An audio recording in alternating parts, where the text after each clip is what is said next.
misalnya grup band BTS ya kita pakai BTS gitu. Jadi harus menarik sekali gitu.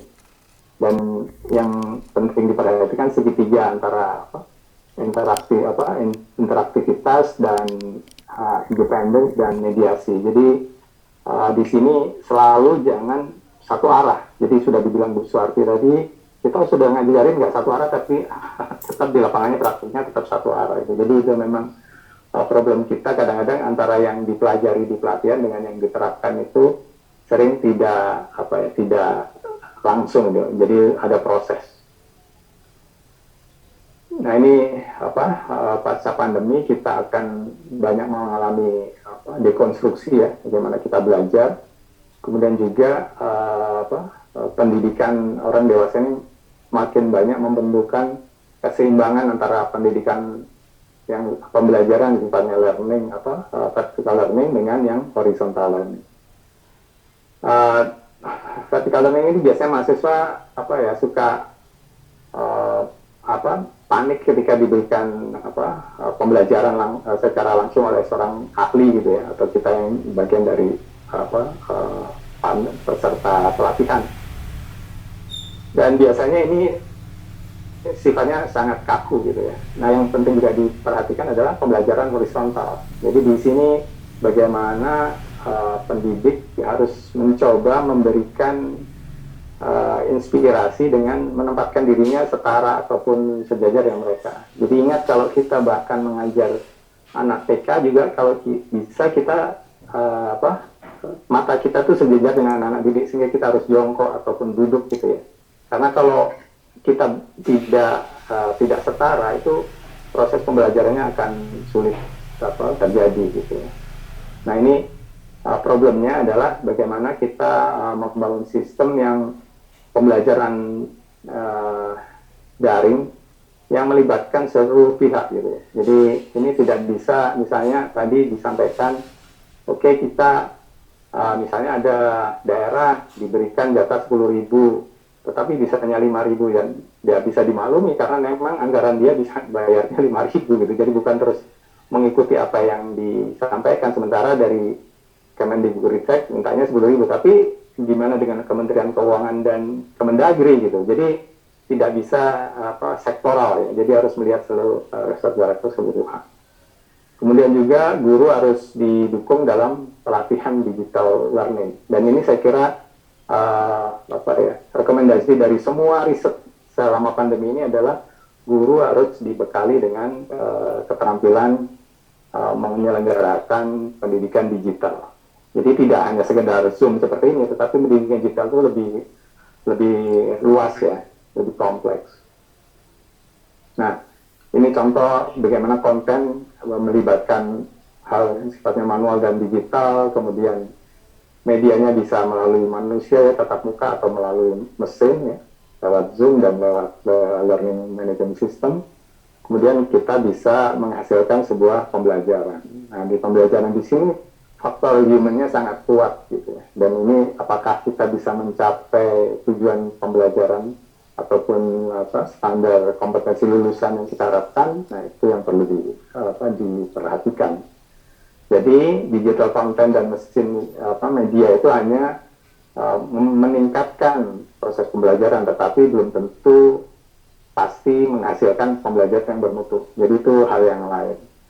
Jadi ini contoh misalnya dilakukan 1 semester untuk pelatihan di pendidikan di pendidikan tinggi, ada weekly sessionnya, ada berbagai aktivitas macam-macam banyak sekali, dan ini tentunya pertanyaannya adalah apakah dosen memiliki keterampilan tertentu, kompetensi tertentu untuk menjalani tugas. Ketika dia keluar dari tempat pendidikan kita, ternyata dia tidak bisa memenuhi apa yang dilakukan itu. Apakah kita mau bertanggung jawab dengan kebebasan itu? Itu yang jadi KKN perlu. Tetapi saya juga setuju bahwa jangan sampai juga terlalu kaku sehingga mengorbankan keterampilan kompetensi yang sebenarnya dimiliki si anak didik. Bapak Ibu kan pernah mungkin lihat kartun yang misalnya silakan naik pohon, misalnya tesnya adalah naik pohon, di situ misalnya ada monyet, ada ikan, ada gajah gitu ya. Nah, ya pendidikan kita seperti itu. Jadi seolah-olah semuanya harus bisa manjat pohon. Padahal belum tentu semuanya. Maksudnya anak-anak ini dibeli bekal untuk yang manjat pohon. Yang bisa tonjon ya, tertentu saja binatang yang memanjat pohon. Yang lain nggak bisa. Padahal mereka apakah lebih rendah karena tidak bisa naik pohon? Kalau mereka bisa menyelam gitu, bisa tadi olahraga seni. Nah, ini yang saya setuju. Jadi artinya KKM itu jangan terlalu kaku pada keterampilan tertentu, kompetensi tertentu. Jadi SKL, standar kompetensi lulusannya juga harus disesuaikan. Tetapi tidak berarti tidak ada standar sama sekali, itu berbahaya. Kalau tidak ada standar sama sekali, tidak ada pertanggungjawaban dari kita sebagai pendidik. Anak didik ini tanggung jawab kita, dia harus bisa berperan di masyarakat. Nah, kalau berperan di masyarakat kan dia harus punya skill tertentu. Makanya pemerintah menetapkan ada standar minimal kompetensi kan. Jadi yang termasuk karakter juga dimasukkan di situ. Nah, itu yang sebenarnya sekarang sedang dipakai. Jadi KKM-nya menurut saya sedang mengalami adaptasi dan perubahan untuk seperti yang disampaikan Bu Asnawati tadi. Demikian. Itu Pak. Baik, terima kasih Pak Toto. Baik, Ibu sudah ya, sudah terjawab tadi oleh Bapak. Setuju. Iya, setuju katanya Pak. Setuju Pak, mohon maaf. Setuju kalau memang itu tidak mempush anak harus mencapai sekian seperti itu. Seperti di luar negeri, mereka dari SMP sudah diarahkan dan pada waktu mereka nanti terjun ke masyarakat, mereka sudah bisa memilih pekerjaan apa yang cocok untuk dirinya. Mungkin itu sedikit masukan Bapak. Baik, terima kasih Ibu. Iya, berikutnya ada penanya lagi berikutnya. Silakan dari Zoom ketiga mungkin. Iya, ada Bapak Erwin. Oh, maaf. Ibu Siti Hodijah. Ya, Ibu silakan langsung pertanyaan. Silakan Ibu Siti. Baik. Ya, silakan. Terima kasih.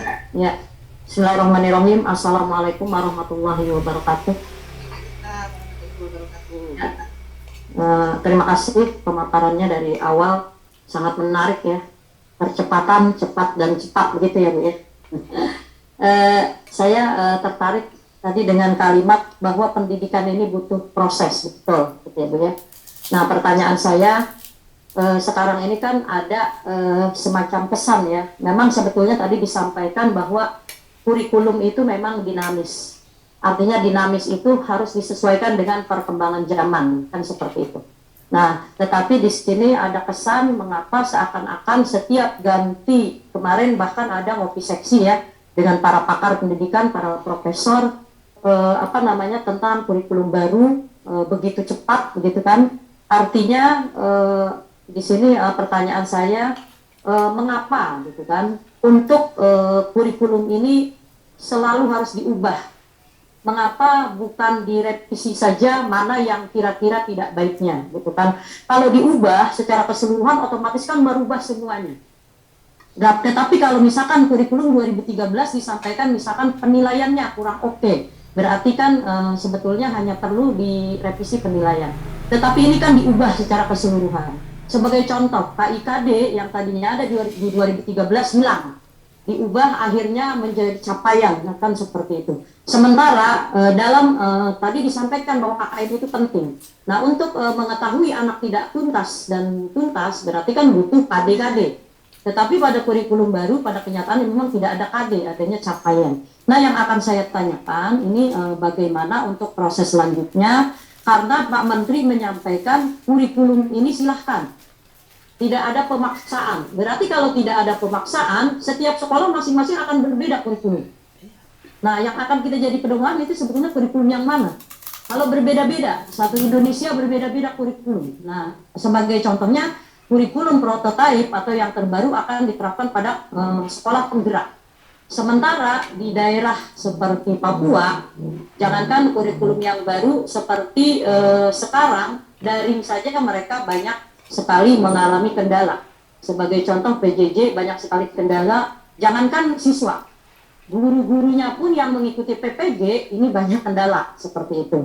Nah, yang jadi pertanyaan saya, apakah memang butuh cepat sementara pendidikan ini butuh proses? Sementara guru-gurunya ini perlu saya sampaikan, untuk kurikulum 2013 saja ini kan butuh pemahaman. Artinya butuh proses yang lama. Kami kurikulum yang lama, nah yang 2013. Nah sekarang otomatis diubah. Nah yang akan saya tanyakan yang kedua, mohon maaf, yang akan saya tanyakan yang kedua, buku-buku yang beredar di sekolah adalah buku kurikulum 2013. Sekolah saya belum lama membeli buku dengan harga puluhan juta. Nah ini berarti kan buku itu artinya tidak sesuai, misalkan dipakai untuk kurikulum yang baru. Memang betul kata Pak Toto, guru itu butuh kreativitas. Nah, tetapi walaupun bagaimana, sarana yang akan mendukung, yang dipegang guru, yang dipegang siswa, paling tidak kan mendekati. Apalagi misalkan di daerah-daerah terpencil ya. Ibu ya pertanyaannya, Ibu diulangi lagi, Ibu dari mana namanya siapa? Jadi pertanyaannya, bagaimana Ibu siapa dari mana? kurikulum itu harus diubah? Gitu. Oke, Ibu maaf dengan Ibu siapa? Ibu Siti Hodijah. Siti Hodijah dari SDN Cipinang Melayu 04. Oke, silakan. Ya, terima kasih Ibu. Sementara saya hanya menggarisbawahi apa yang dikatakan oleh Pak Toto, bahwa pendidikan ini butuh proses. Baik, berarti kan dijawab oleh Pak Toto ini ya Ibu ya. Baik, silakan. Assalamualaikum warahmatullahi wabarakatuh. Waalaikumsalam warahmatullahi wabarakatuh. Mangga Pak, silakan. Baik, jadi banyak sebenarnya pertanyaan Bu Siti Khadijah ini harus dijawab oleh Kemendikbud. Saya bukan orang Kemendikbud, bukan pejabat di situ, jadi saya kira maksudnya tugas Kemendikbud untuk menjawab itu. Tetapi saya menjawabnya dari sisi sebagai seorang yang mengamati pendidikan, gitu ya, bagaimana seharusnya seperti apa, gitu. Jadi saya hanya memberikan rekomendasi dan pemikiran. Nah, pada dasarnya gini, kurikulum itu harus disesuaikan dengan kondisi. Jadi memang saya tidak tahu siapa yang menciptakan hal yang negatif, ganti kurikulum itu menjadi sesuatu yang negatif. Soalnya misalnya ada terminologi ganti menteri, ganti kurikulum itu seolah menjadi stigma gitu ya, jelek gitu. Padahal sebenarnya kurikulum itu harus disesuaikan dengan kebutuhan gitu. Sekarang saya tanya, kurikulum 2013 itu kira-kira berapa? 7 tahun yang lalu atau 8 tahun yang lalu. 8 tahun yang lalu sudah ada pandemi nggak ya? Sudah ada daring nggak kita itu? Terus kemudian sudah ada ekonomi digital nggak kita? Oke. Banyak hal yang sebenarnya sudah nggak relevan gitu, nggak sesuai. Ini saya memandang dari luar ya. Tapi nanti penjelasan yang bagaimana dari Kemendikbud saya kira kita tunggu. Tetapi memang situasi sekarang itu, apalagi dengan adanya pandemi, itu seluruh dunia mengalami perubahan total. Gitu. Bahkan beberapa negara yang dulu misalnya dipuji karena 20 tahun kurikulumnya nggak berubah gitu ya. Tetapi sekarang sudah harus berubah. Nah, kita jangan sampai terjebak pada, kita nggak bisa ganti kurikulum. Repot kita sebagai bangsa kalau kita tidak bisa menyesuaikan gitu. Jadi itu yang harus dilakukan segera. Apakah bentuknya revisi atau bentuknya seperti apa? Nah, itu teknis kita serahkan pada pejabat yang berwenang. Kita di luar sebagai ahli yang bisa memberikan saran dan pendapat gitu ya. Dan di sini tentang capaian segala macam, kan pemerintah juga sedang menyusun bagaimana mengukur kompetensi minimal seorang siswa di level jenjang tertentu itu seperti apa gitu ya. Dan itu saya kira sudah mulai menyesuaikan dengan situasi. Catatan dari saya adalah ketika penerapannya itu seperti Ibu Siti Khadijah khawatirkan adalah tidak luas gitu ya. Misalnya hanya sekolah penggerak.